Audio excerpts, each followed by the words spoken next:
Earlier today, Rockstar Games revealed a bunch of new plot details for Red Dead Redemption 2, in addition to talking about other really cool things like the world and the characters. And in this video, I'll be going over most of it. If you guys do enjoy, I appreciate if you could drop it a like and subscribe so you don't miss out on any other future Red Dead Redemption 2 news.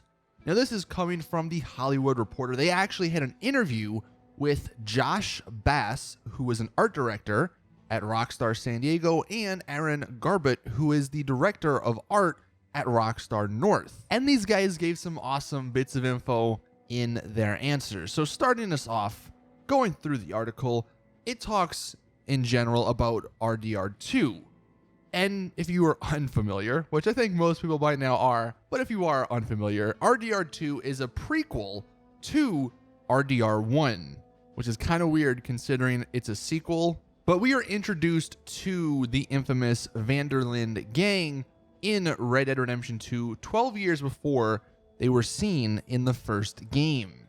And the reasoning behind this, they said in the interview, was that Dutch's presence loomed over the original Red Dead Redemption, and his influence on events was a big inspiration for the setting and direction of Red Dead Redemption 2. We all wanted to know more about him and the gang. What was it like riding in that gang? What led them to the events of the original game? And what happened to them along the way? They continue by saying in Red Dead Redemption 2, you get to see that gang, including John Marston, at the peak of their notoriety and at the very moment things begin to fall apart. This story focuses on Arthur Morgan, who is Dutch's most trusted enforcer. Arthur was adopted into the gang by Dutch when he was a young boy, and Arthur considers the gang to be his family. Dutch has given his life some much needed purpose, and the gang has served as the one positive and constant in Arthur's life. And the overall focus of Red Dead Redemption 2 is when the gang was still in action.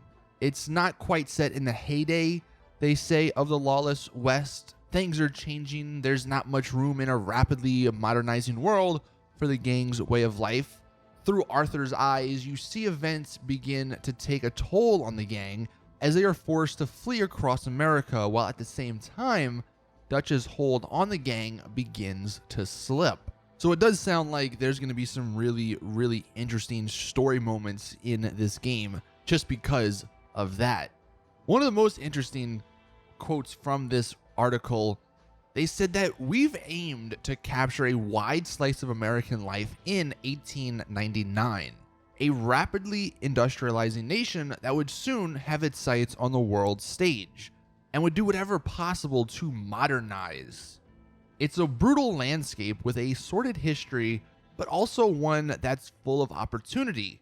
One of the most satisfying aspects of creating a world of such scope and scale is the ability to experience a whole range of stories and characters in your journey across the world.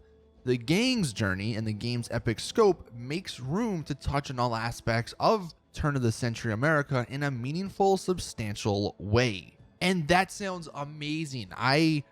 If you don't know, love little things in games like that. And it sounds like there's going to be a lot of those just little moments that you don't make a big deal of, but that just make the game that much better. They do continue by saying, we are trying to make a world that's both expansive and deep at the same time. We've always tried to create worlds that feel like places as much as games. And we've been able to use the latest technology to push that idea forward in ways we have never before. And he says that's not just including the physical surroundings. It also is the people that inhabit it. The contrast, they say, between rich and poor, between weak and strong, and between civilization and wilderness really spoke to us. That's what he says. They're trying to create a world where everything is more cohesive so that both the player's actions and the way the world reacts to your actions feel consistent no matter what you do or where you do it.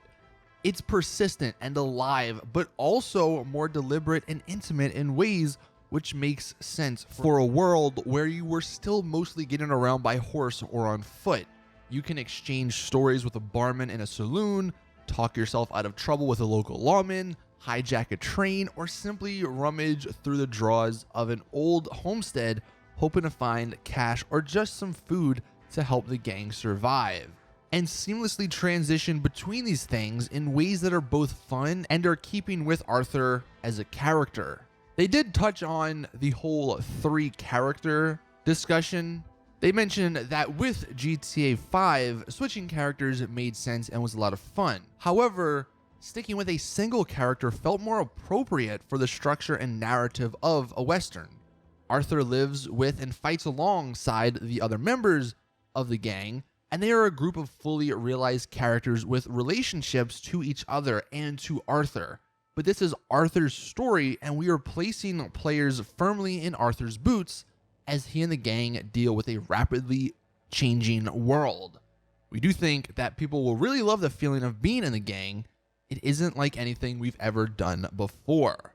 And then the crazy part, they said that comparing it to GTA 5, it's insanely better, at least in terms of what they could do.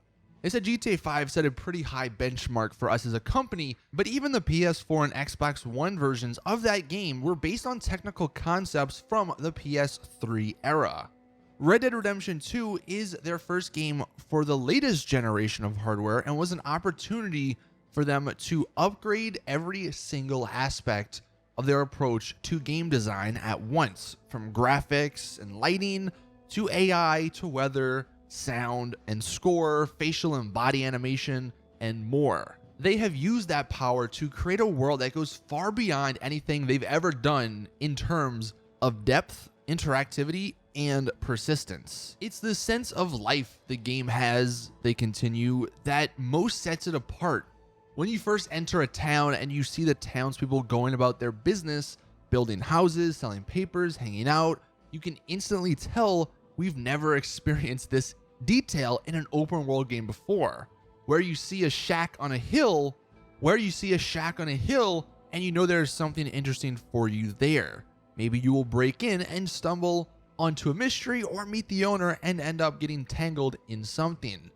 They think that's when you can tell that it's a new territory, when you're not even sure if what you've done was a mission or not, when all the systematic parts of the world come together with their scripted content in the right ways. And they say it's kind of incredible. And that level of immersion was Rockstar's biggest goal, making the player forget they are playing a game and instead living them with a memory of a place.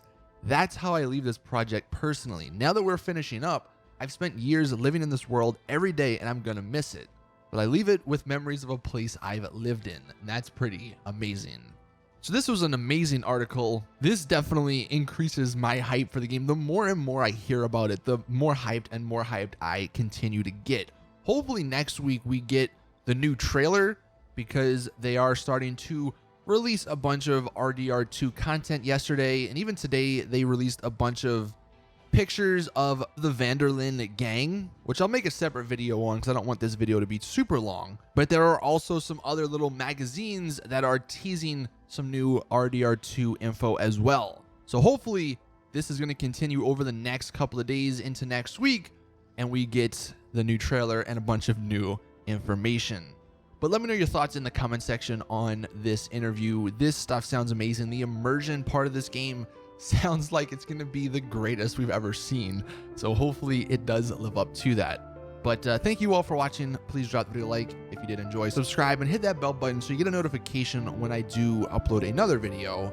But thank you all, and as always, I will see you guys in the next one.